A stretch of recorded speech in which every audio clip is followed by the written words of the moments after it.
Okay, let's do fluid and electrolytes. I want to talk about the most common labs that people order and why. So I'm going to talk about CBC, I'm going to talk about BMP, and then I'm going to talk about coags. This might be a three-parter because I love to talk. Let's go.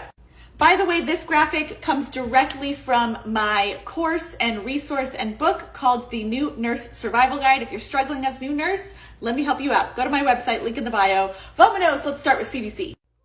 Let's start with white blood cells. All right, so white blood cells, WBCs, you know that you have 5 types. High levels can mean that you have some type of infection or inflammation. Low levels mean like, oh shoot, you're at like a super high risk for infection. Next is red blood cells. Red blood cells carry oxygen through the body. They also eliminate CO2. Makes you think of like respiratory acidosis or alkalosis.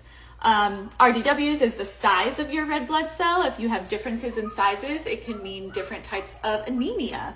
Next, hematocrit. This is the portion of the red blood cell in a certain amount of whole blood. High levels can mean dehydration. Now, hemoglobin. Hemoglobin is the oxygen carrying protein of the red blood cell. So, low levels usually are indicative of bleeding. They will order this test if they are checking for bleeding.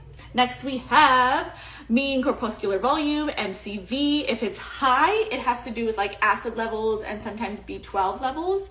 Next is the platelet count. Platelets are the cells that help in blood clotting. Low platelet levels can actually cause more bleeding. So if you're doing hemoglobin and hematocrit to test for bleeding, they may test for platelets. They may infuse platelets as well.